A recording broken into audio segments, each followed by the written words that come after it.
ಕನ್ನಡ ಭಾಷೆಗೆ ಅಪಮಾನ ಮಾಡಿದಂತಹ ಕಮಲ್ ಹಾಸನ್ ವಿರುದ್ಧ ಮೈಸೂರಿನಲ್ಲಿ ಪ್ರತಿಭಟನೆ ನಡೀತಿದೆ. ನೀವು ಮೈಸೂರಿನಲ್ಲಿ ಗಮನಿಸ್ತಿರ್ಬೋದು. ಮೈಸೂರಿನ ಆರ್ ಗೇಟ್ ವೃತ್ತದಲ್ಲಿ ಸದ್ಯ ಕನ್ನಡ ಪರ ಹೋರಾಟಗಾರರಂತಹ ವಾಟಾಳ್ ನಾಗರಾಜ್ ಅವರ ನೇತೃತ್ವದಲ್ಲಿ ಪ್ರತಿಭಟನೆ ನಡೀತಿದೆ. ಕಮಲ್ ಹಾಸನ್ ಅವರು ಕ್ಷಮೆಯನ್ನ ಯಾಚಿಸಬೇಕು ಅಂತ ಹೇಳಿ ಅವರು ಆಗ್ರಹವನ್ನ ವ್ಯಕ್ತಪಡಿಸಿದ್ದಾರೆ. ಜೊತೆಗೆ ಕರ್ನಾಟಕದಲ್ಲಿ ಕಮಲ್ ಹಾಸನ್ ಅವರ ಚಿತ್ರಗಳನ್ನ ಬ್ಯಾನ್ ಮಾಡಬೇಕು ಅನ್ನೋದು ಅವರ ಆಗ್ರಹ. ಈ ನಿಟ್ಟಿನಲ್ಲಿ ಇವತ್ತು ಪ್ರತಿಭಟನೆಯನ್ನ ಮಾಡ್ತಿದ್ದಾರೆ. ನೀವು ದೃಶ್ಯದಲ್ಲಿ ಗಮನಿಸ್ತಿರ್ಬೋದು.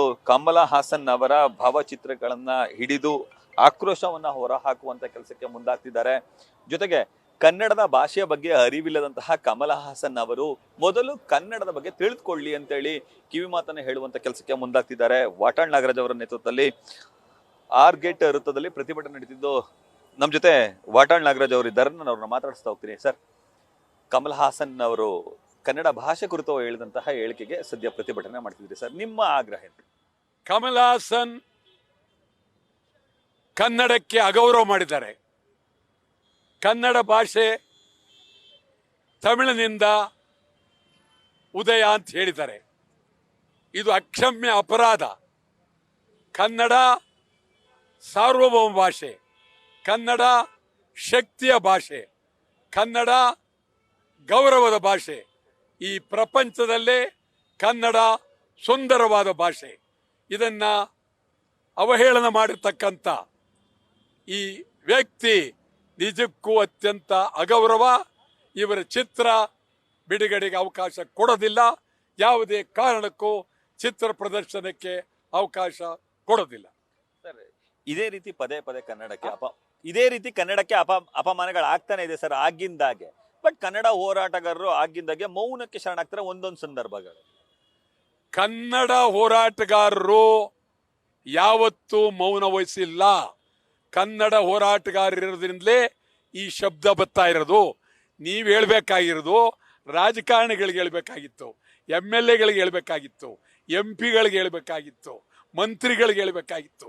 ಈ ರಾಜ್ಯದಲ್ಲಿ ಒಂದಲ್ಲ ಒಂದು ರೀತಿಯಲ್ಲಿ ಏನೇ ತೊಂದರೆ ಆದರೂ ಕನ್ನಡ ಪರ ಸಂಘಟನೆಗಳು ಕನ್ನಡಕ್ಕಾಗಿ ಕನ್ನಡವನ್ನ ಉಳಿಸಲು ನಿರಂತರವಾದ ಹೋರಾಟವನ್ನ ಮಾಡ್ತಾ ಇದ್ದಾರೆ. ಯಾಕೆ ಸರ್ ರಾಜಕಾರಣಿಗಳಿಗೆ ಮತ್ತೆ ಅಧಿಕಾರಿಗಳಿಗೆ ಎಲ್ರಿಗೂ ಎಷ್ಟೊಂದು ಮೌನವಾಗಿರ್ತಾರೆ ಈ ಸಂದರ್ಭದಲ್ಲಿ? ಅದು ಅವ್ರ ಹಣೆ ಬರ. ಅವ್ರಿಗೇನು ಕನ್ನಡದ ಬಗ್ಗೆ ಗೌರವ ಇಲ್ಲ, ಕನ್ನಡದ ಬಗ್ಗೆ ಪ್ರೀತಿ ಇಲ್ಲ.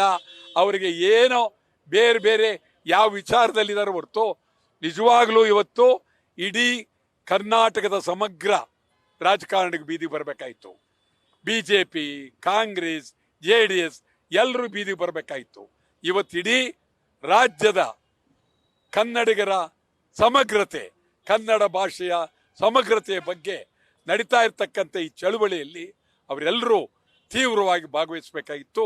ಅಂತಿಮವಾಗಿ ನಾನು ಸಿದ್ದರಾಮಯ್ಯನವರಿಗೆ, ಮುಖ್ಯಮಂತ್ರಿಯವರಿಗೆ ಹೇಳ್ತೀನಿ, ಕೂಡಲೇ ಒಂದು ದಿನ ಶಾಸನಸಭೆಯನ್ನ ಕರೆದು ಸಮಗ್ರವಾಗಿ ಚರ್ಚೆ ಮಾಡಿ ಕನ್ನಡದ ಸಾರ್ವಭೌಮತ್ವವನ್ನ ಇಡೀ ವಿಶ್ವಕ್ಕೆ ತಿಳಿಸಬೇಕು ಅಂತೇಳಿ ಒತ್ತಾಯ ಮಾಡಿದೆ. ಸರ್, ಇದೇ ಸಂದರ್ಭಕ್ಕೆ ಸರ್ ಬೆಂಗಳೂರಿನಲ್ಲಿ ಆಟೋ ಚಾಲಕನ ಮೇಲೆ ಅನ್ಯ ರಾಜ್ಯದ ಮಹಿಳೆಯೊಬ್ಬರು ಚಪ್ಪಲಿಂದ ಹೊಡೆದಿದ್ದಾರೆ ಸರ್. ಈ ಕ್ಷಮೆ ಕೇಳ್ತಿದ್ದಾರೆ.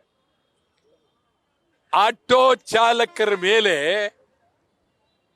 ಈ ರೀತಿ ದಾನ್ಲೆ ನಡೀತ್ಲೇ ಇದೆ ಮೊದಲಿಂದಲೂ. ಹಿಂದೆ ಒಬ್ಬ ಆಟೋ ಚಾಲಕನಿಗೆ ಹೊಡೆದಿದ್ದ. ಇವತ್ತು ನಾನು ನೋಡ್ತೀನಿ, ಇದ್ಯಾರೋ ಒಬ್ಬ ಮಹಿಳೆ, ಹೊರಗಡೆ ಬಂದಿರತಕ್ಕಂಥ ಮಹಿಳೆ ಕೈನಲ್ಲಿ ಪಾದರಕ್ಷೆ ತೆಗೆದುಕೊಂಡು ಹೊಡೆದಿರ್ತಕ್ಕಂಥದ್ದು ಇದೆಯಲ್ಲ, ಇಡೀ ಸಮಗ್ರ ಚಾಲಕ ವೃಂದಕ್ಕೆ ಅತ್ಯಂತ ಅಗೌರವ, ಅನ್ಯಾಯ ಮಾಡಿದ್ದಾರೆ. ನಾನಂತೂ ರಿಕ್ಷಾ ಚಾಲಕರಿಗೆ ಮೊದಲಿಂದಲೂ ಬೆಂಬಲ, ಈಗಲೂ ಬೆಂಬಲ, ಮುಂದೆಯೂ ಬೆಂಬಲ. ಅವ್ರಿಗೆ ಏನೇ ಅನ್ಯಾಯ ಆಗಕೂಡದು ಅಂತೇಳಿ ತೀವ್ರವಾಗಿ ಒತ್ತಾಯ ಮಾಡ್ತೀನಿ. ಸರ್, ಈಗ ಕನ್ನಡ ಮತ್ತೆ ಕನ್ನಡ ಭಾಷೆಯ ಮೇಲೆ ಉದ್ದಟನ ತೋರುವವರಿಗೆ ನೀವೇನಂತ ಆಗ್ರಹ ಮಾಡ್ತೀರಿ ಸರ್? ಏನಂತ ಹೇಳಿ? ಕನ್ನಡದ ವಿರುದ್ಧ ಉದ್ದಟನ ತೋರುವಂತಹ ಅವರಿಗೆ, ಅನ್ಯ ರಾಜ್ಯದವರಿಗೆ ಏನಂತ ಹೇಳಲಿಕ್ಕೆ ಇಷ್ಟಪಡ್ತೀರಿ ಸರ್? ಈಗ ಅದೇ ಬಂದಿರೋದು ಪ್ರಶ್ನೆ.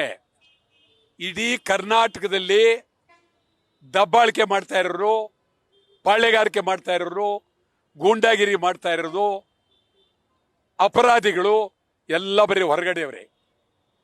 ಹೊರಗಡೆ ಅಂದ್ರೆ ತುಂಬಿದ್ದಾರೆ ಇಡೀ ಕರ್ನಾಟಕ ಉದ್ದಗಲಕ್ಕೂ. ಈ ಬಗ್ಗೆ ನಾವು ಚಿಂತನೆ ಮಾಡಬೇಕಾಗಿದೆ. ಪರಭಾಷೆಯವರ ದಾಳಿ ನಿಲ್ಲಿಸ್ತಿಲ್ಲ ಅಂತ ಹೇಳಿದ್ರೆ ಬಹಳ ಅಪಾಯ ಇದೆ. ಪರಭಾಷೆ ದಾಳಿ ನಿಲ್ಲೇಬೇಕು, ಪರಭಾಷೆ ಒತ್ತಡ ನಿಲ್ಲೇಬೇಕು. ಯಾವುದೇ ಕಾರಣಕ್ಕೂ ಪರಭಾಷೆಯವರು ಕನ್ನಡಿಗರ ಮೇಲೆ ದಬ್ಬಾಳಿಕೆ ಮಾಡೋದಕ್ಕೆ ಬಿಡೋದಿಲ್ಲ. ಇದಿಷ್ಟು ಕನ್ನಡ ಪರ ಹೋರಾಟಗಾರಂತಹ ವಾಟಾಳ್ ನಾಗರಾಜ್ ಅವರ ಮಾತುಗಳು. ಕ್ಯಾಮರಾಮನ್ ವಿನಯ್ ಜೊತೆ Ravi Pandavapura, news first, Mysuru. News first ನಿರ್ಭೀತಿಯಿಂದ ನಿಮ್ಮ ಪರವಾಗಿ.